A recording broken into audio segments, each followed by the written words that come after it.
Να θέσω ένα άλλο θέμα το οποίο έτσι παρακολουθώ και εγώ τώρα τελευταία και να ανοίξει μια συζήτηση αφορά το ενεργητικό. Παρακολουθώ και εγώ στα διάφορα blogs και στα διάφορα social media, γίνεται μια κουβέντα για το ενεργητικό, γνωστό θέμα. Θα ήθελα να θέσω εγώ τώρα σήμερα εδώ στο Δημοτικό Συμβούλιο αυτό το ζήτημα του ενεργητικού. Για όσους λοιπόν δεν το ξέρουν, είναι το κτίριο το οποίο είναι ακριβώς δίπλα από τον Άγιο Γεώργιο. Είναι ένα κτίριο του 18ου αιώνα. Ανήκει, εξ όσων γνωρίζω, ιδιοκτησιακά στην Μητρόπολη, στο Άγιο Γεώργιο. Αυτό το κτίριο τελεί υποκατάρρευση εδώ και πολλά χρόνια, το γνωρίζουμε όλοι. Είναι ένα πάρα πολύ αξιόλογο κτίριο.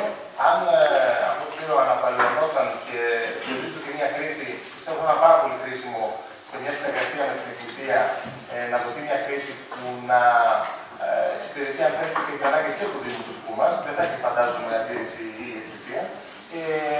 Το σύντομο ιστορικό, από όσα έχω ακούσει εγώ και από ό,τι θυμάμαι, είναι ότι υπάρχει μια μελέτη η οποία ήταν εγκεκριμένη από το Κεντρικό Αρχαιολογικό Συμβούλιο από παλιά.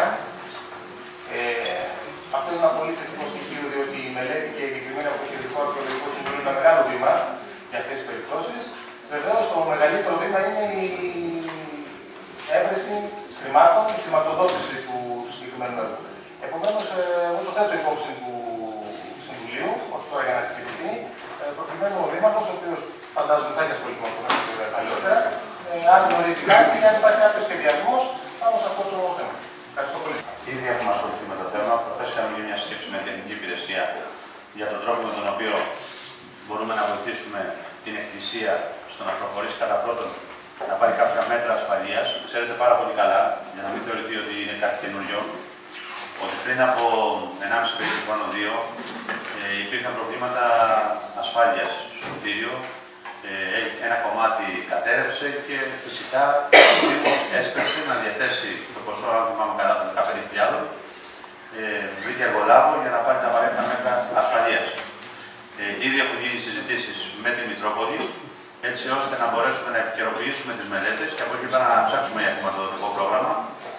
Αυτό απαιτεί κάποιες προγραμματικές συμφωνίες που πρέπει να γίνουν, γιατί ο Δήμος για να διαθέσει χρήματα σε περιουσία άλλων πρέπει να έχει τουλάχιστον μια παραχώρηση ή να υπάρχει μια προγραμματική σύμβαση που τον νομιμοποιεί να το κάνει. Θεωρώ ότι τις επόμενες μέρες θα υπάρχουν εξελίξεις σε αυτό το θέμα, αλλά ήδη έχουμε συμφωνήσει να στηρίξουμε την Εκκλησία με κάθε τρόπο για να μπορέσει το ενετικό και τα επέκταση ίσως και μελετητικά και ο Άγιος Γεώργιος να μην είναι στην κατάσταση που είναι τώρα. Εγώ πιστεύω ότι το Δημοτικό Συμβούλιο πρέπει να πάρει μια απόφαση η οποία να λέει αν τον ενδιαφέρει η χρήση του κτηρίου. Και αν τον ενδιαφέρει δηλαδή να είναι αυτό σε μια προγραμματική σύμβαση με την Εκκλησία, ώστε να υπάρχει χρήση του κτηρίου. Επειδή η παλιά παραχώρηση χρήση του κτηρίου έχει λήξει με την Εκκλησία, άρα από εδώ και πέρα το κτίριο από λάθος διαδικασιών των παλιών δημοτικών αρχών πέρασε στην ιδιοκτησία της Εκκλησίας. Εγώ εκτιμώ ότι το Δημοτικό Συμβούλιο άμεσα πρέπει να πάρει μια απόφαση, η οποία να λέει ότι τον ενδιαφέρει να είναι ο διαχειριστής του κτηρίου. Το οποίο ο διαχειριστής του κτηρίου σημαίνει ότι μπορώ να επιμείνουμε στην παλιά απόφαση που έχει πάρει το Δημοτικό Συμβούλιο, ώστε να γίνει το Μουσείο Πόλης, το οποίο το Μουσείο Πόλης μπορεί να ενδιαφέρει ένα κομμάτι του Μουσείου Πόλης ιστορίας της πόλης και ένα κομμάτι το εκκλησιαστικό κομμάτι της ιστορίας της πόλης μας. Φαντάζομαι συνδυάζοντας και τα δύο θα μπορούσε να ήταν ο Δήμος αυτός ο φορέας που θα μπορούσε να έχει το θέμα της χρήσης του κτηρίου και αυτό μπορεί να είναι μια απόφαση του Δημοτικού Συμβουλίου. Για να ξέρουμε ακριβώς τι γίνεται τα ιστορικά στοιχεία του, τα ιστορικά σε ό,τι αφορά τις μελέτες και τις ιδιοκτησίες κτλ. Αυτό είναι η ιδιοκτησία της Εκκλησίας. Αποδεδειγμένα. Με λάθος διαχείριση από το Δήμο Ναυπλίου αποδεδειγμένα. Τώρα μιλάμε για πριν από το 98, 97 και τέτοια, μπορούμε να κάνουμε και αναδρομές. Ο Δήμος έχει πάρει απόφαση να ζητήσει για 50 χρόνια το κτίριο για να το αναστηλώσει και να το χρησιμοποιήσει. Νομίζω επί χαραμή έχει γίνει αυτό. Επί Δημάρχου Χαραμή. Δεν απαντήθηκε ποτέ αυτό από την. Ή το 2006 επί αναγνωσταρά. Δεν απαντήθηκε ποτέ αυτό από την Εκκλησία. Το πρώτο πρέπει να είναι.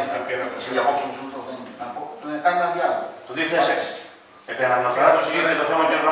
Για να κάνουμε εμείς τη μελέτη, έγινε παραχώρηση χρήση του κτηρίου από την Εκκλησία. Αλλιώς εμείς δεν θα κάναμε μελέτη. Δεν θα μπορούσαμε να χρηματοδοτήσουμε μια μελέτη για ένα κτίριο που δεν μας ανήκει. Έγινε μια παραχώρηση χρήση από την Εκκλησία για ένα πολύ συγκεκριμένο χρονικό διάστημα και έγινε η μελέτη από την κυρία Μάιστου. Η μελέτη αυτή δεν είχε μουσιολογική και μουσιογραφική. Αφού δεν είχε, δεν μπορούσε να ενταχθεί σε κανένα έργο έστω. αυτή είναι η διαδικασία. Αλλιώς ο Δήμος δεν μπορεί να χρηματοδοτήσει ένα κτίριο που μελετητικά ανήκει σε μια άλλη υπηρεσία. Ξαναλέω. Ο Δήμος έκανε αίτημα στην Εκκλησία για παραχώρηση του κτηρίου για 50 χρόνια, έτσι ώστε να προχωρήσει. Το αίτημα αυτό δεν απαντήθηκε ποτέ. Οι μελέτες που υπάρχουν για το κτίριο αυτή τη στιγμή, και θα με διορθώσει η τεχνική υπηρεσία, είναι αρχιτεκτονική, είναι στατική, τι άλλο είναι, τοπογραφικό.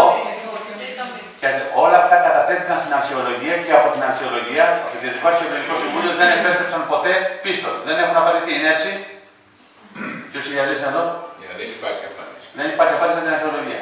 Αυτά είναι τα στοιχεία μέχρι τώρα. Αυτό που πρέπει να δούμε αυτή τη στιγμή είναι αν υπάρχει διάθεση από την Εκκλησία να το παραχωρήσει ή η Εκκλησία το χρειάζεται. Δηλαδή, δεν μπορούμε να θεωρήσουμε δεδομένο ότι εμείς θα το πάρουμε από την Εκκλησία. Είναι ιδιοκτησιακά, ανήκει στην Εκκλησία.